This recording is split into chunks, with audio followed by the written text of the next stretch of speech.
Hi, I'm Elise and welcome to Which Way. Today I'll be taking you through the witches of Buffy the Vampire Slayer. The Buffy series was created by Joss Whedon and the first season aired in 1997. After 7 seasons, it wrapped up in 2003, after which 5 additional seasons were created in comic book form, as well as many additional spin-off comics.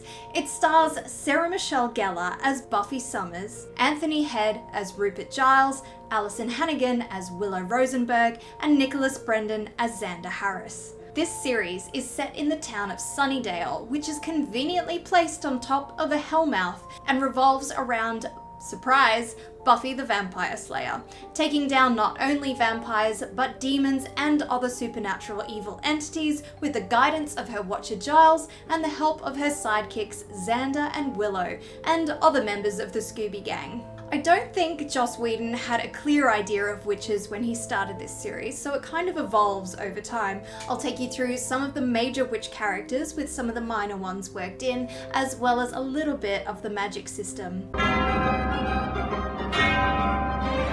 It could be witches, some evil witches, which is ridiculous because witches, they were persecuted, wicked, good, and love the earth and women power, and I'll be over here. Amy Madison. Our first witch of the series is actually Amy's mother, Catherine Madison, who uses witchcraft to pull a Freaky Friday with her daughter Amy to relive her teenage glory days in season 1's episode titled Witch. Let me make sure I have this right.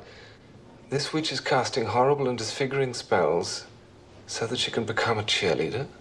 Even though Amy had a rough introduction to witchcraft, she inherits some of her mother's abilities and still uses them to get ahead in life and to help Xander with a love spell, which goes horribly wrong. Her deities of choice are of course Diana and Hecate, who she invokes for her love spell and to turn people into rats, including herself. Hecate, work thy will. Unfortunately, she is stuck this way for quite a while, and when she is eventually brought back to her human form, she is reckless and eventually becomes a villain, just like her dear old mum, Rupert Giles. Also in the episode Witch, Buffy's watcher and sometime librarian, sometime magic shop owner casts his first spell. He has a wide collection of occult volumes to learn from, and his abilities grow over time, more out of necessity than to actively improve his spellcasting. It turns out magic runs in the family, as in the comics it's revealed that his great aunts Lavinia and Sophronia Fairweather are also magically inclined.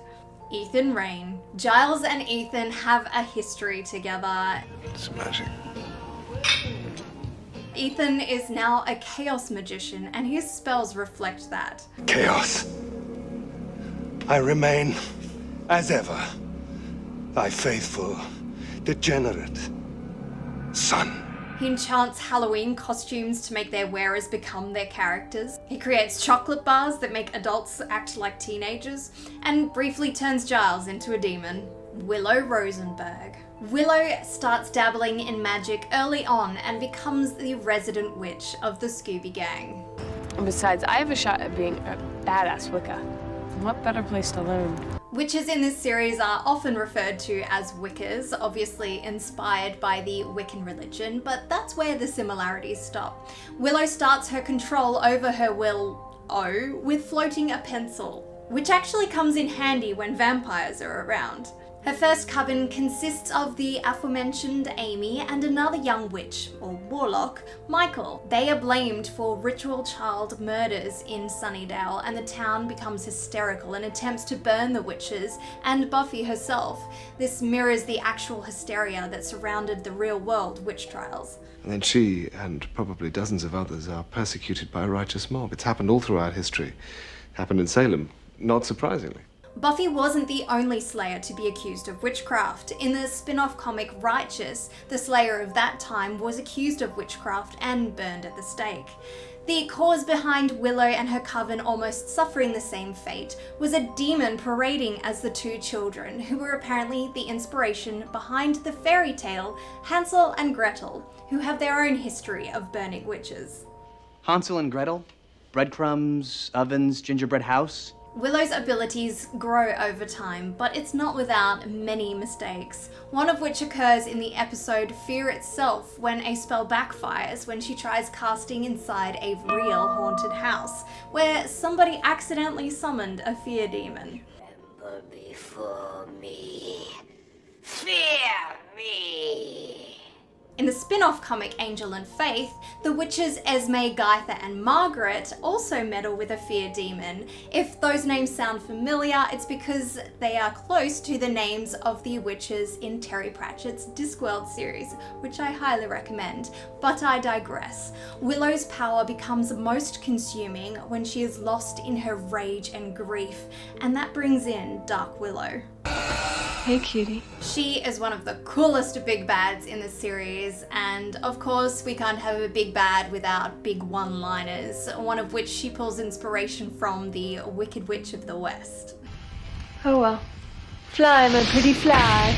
With Willow off to the dark side, her once mentor Giles is imbued with power from another coven to help try and stop Dark Willow. Members of this coven, Althania and Miss Harkness, are named, the latter probably being inspired by Agatha Harkness. See my WandaVision review if unfamiliar, though we never get to see any members of this coven, even when Giles takes Willow there to help her regain control over her abilities. Instead, you go all Dumbledore on me. Later in the comics, Willow becomes a part of a super coven and mingles with smaller covens which introduce minor witch characters like Clive, Julie and Calliope, but I wish we got to see more of Light Willow. Mayor Richard Wilkins III. Even the mayor of Sunnydale dabbles in magic. You see, that's what separates me from other politicians, Mr. Trick. I keep my campaign promises. And carries out a lengthy ritual in the hopes of his version of ascending. He even gets the Slayer, Faith, on his side. Thanks, Sugar Daddy. Now, Faith, I don't find that sort of thing amusing. I'm a family man. Now, let's kill your little friend. Later in the comics, the warlock Rodin also tries to use a Slayer to achieve his goals, though neither of these warlocks are very successful. Tara McClay. Tara is introduced in one of the best episodes of this series, Hush, where the town of Sunnydale is struck mute by some terrifying demons. But before this happens, Tara and Willow meet at a college Wiccan group known as the Daughters of Gaia. They are more interested in bake sales than actually practicing any spells. Bunch of wanna-blessed bees. Eventually they do get into more spell casting when they are led by the witch Vaughn, and Amy even joins their ranks for a time. Hi. Tara and Willow tire of this group before any of their magics happen and go off to create their own magic. More than a few sparks fly and they become a literal power couple. Tara has her own natural abilities which she inherited from her mother, which her family believes came from demons. Her mother had it. That's where the magic comes from. I spied some real-world witchy books on Tara and Willow's bookshelf. The Magic Power of Witchcraft by Gavin and Yvonne Frost, Encyclopedia of Wicca and Witchcraft by Raven Grimassi, Life Magic, The Power of Positive Witchcraft by Susan Bowes, and The Picture Museum of Sorcery, Magic and Alchemy by Emile Grilot de Givry. I really want to check these books out now. Jonathan Levinson. The lonely Jonathan works his way up in the world in the episode Superstar with the use of an augmentation spell. The spell shown in this episode actually comes from the aforementioned Picture Museum of Sorcery, Magic and Alchemy. The Scooby Gang take him down a peg though, and he eventually turns against them and joins the trio. We're your arch nemesis. Sees. He adds his magical prowess to the technology and demonology of the other two in the group. Rack. Rack is essentially a dealer for those addicted to magic. Rack, it's my turn. No, man, you said I was, Bull, I've been here for hours. After Amy was reverted back from her rat form, she introduces Willow to Rack, and Willow becomes addicted. It's unknown how he gets his abilities, but maybe it's because he has a direct link with the Seed of Wonder. What is the Seed of Wonder, you ask? Even fans of the TV series would be asking this question, as it's only revealed later in the comics that all magic in the Buffyverse comes from the Seed of Wonder. Any magical creature, including demons and the Slayers themselves, get their magic from this seed, whether it be good or bad, and it seems that witches have a direct connection to the Seed of Wonder. If they do not have a connection, they can get it through other ways, packed with demons or calling on deities to assist them. This is even how witches increase their magical abilities, calling on demons and deities to assist them.